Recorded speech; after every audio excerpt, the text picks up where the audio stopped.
Vous écoutez Radio Taïwan International et c'est l'heure des musées.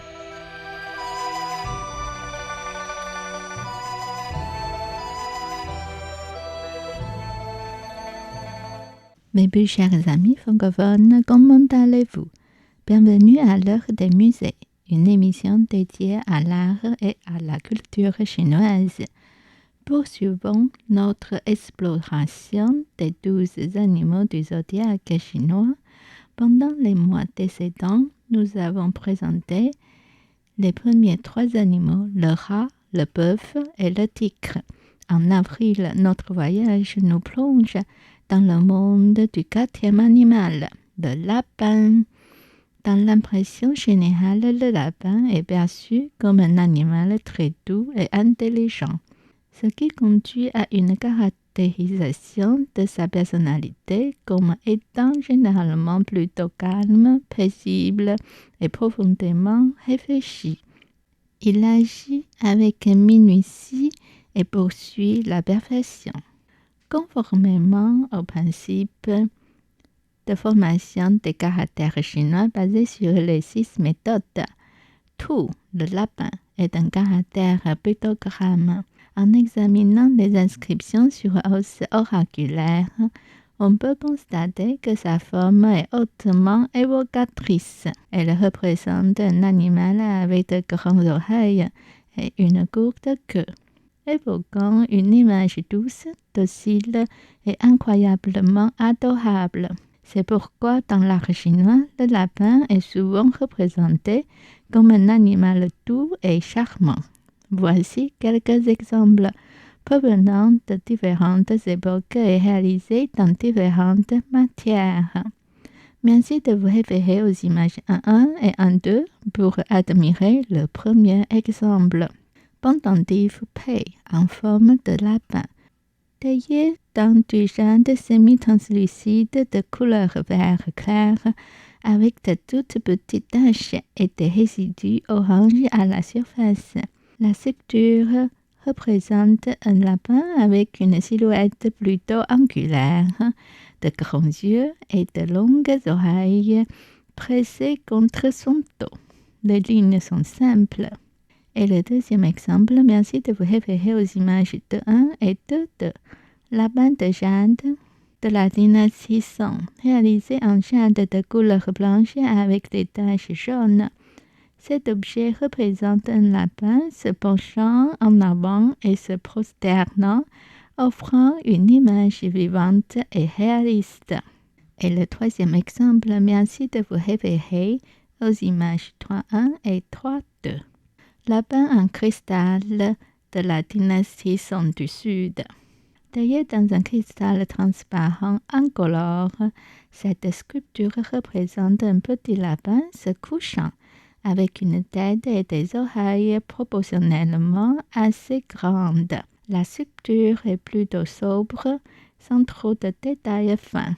Il y a un trou qui traverse de part en part, du dos au ventre, probablement utilisé pour enfiler une cordelette afin de le porter et de le manipuler. Et le 4e exemple, merci de vous référer aux images 4.1 et 4.2. Saut en jade non gravé avec un bouton en forme de lapin.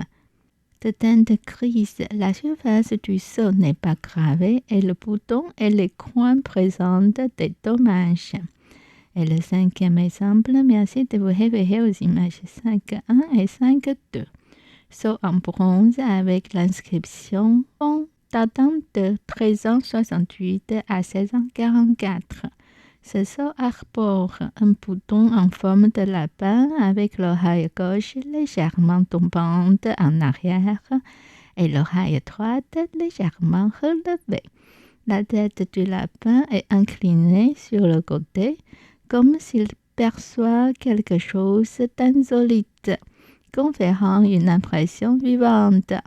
Sur la surface du seau, le caractère Fong est minutieusement gravé en relief, entouré d'une fine bordure. Cette conception suggère qu'il pourrait être destiné à être utilisé pour interpréter des noms de famille. Et le 6e exemple, merci de vous référer aux images 6.1 à 6.3. Étui en jade en forme de lapin, façonné d'un unique morceau de jade d'une brillance translucide et lisse. Cet étui représente un lapin dans une position accroupie, sa tête légèrement inclinée vers le haut et ses oreilles délicatement baissées. À partir du quart inférieur, il s'ouvre pour dévoiler un intérieur creusé, formant ainsi une boîte avec couvercle. Cette boîte a été conçue pour abriter une miniature en ivoire, représentant un bateau sculpté avec des figures comme illustrées dans l'image 6.3.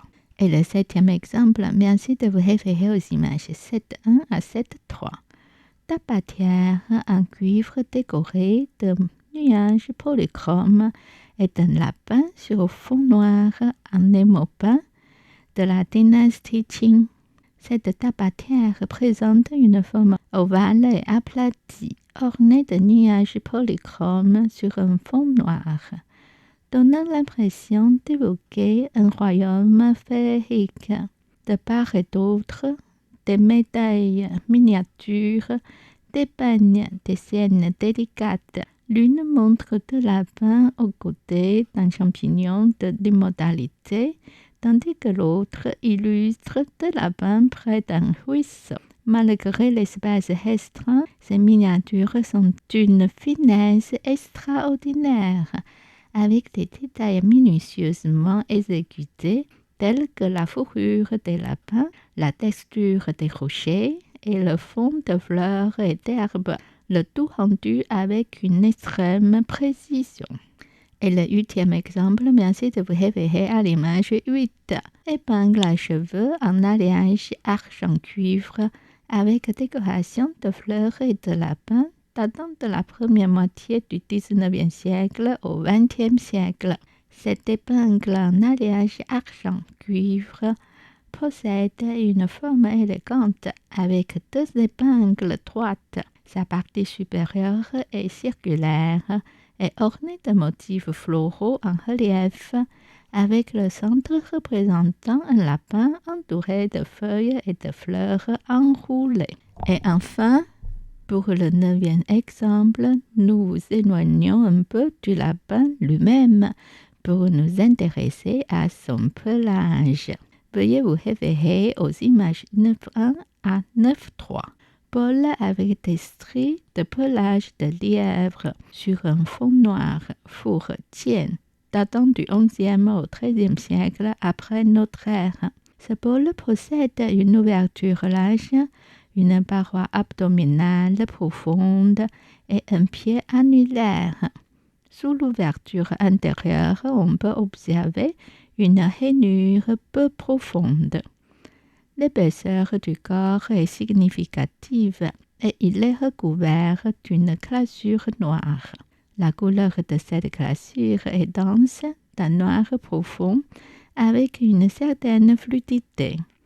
La glaçure sur la paroi externe du récipient est plus fine que sur la base, formant une couche plus épaisse vers le bas. L'ouverture présente une teinte brun-rouge avec une bordure brune. Sur la base extérieure, des traces de glaçure coulée accumulées sont visibles. La surface de la glaçure arbore des fils fins et jaunes, rappelant les poils fins d'un lapin, d'où le surnom de poil aux poils de lapin, donné par les lettres de la dynastie Song. Le fond extérieur de la tasse est gravé avec le caractère chinois Lu en calligraphie standard.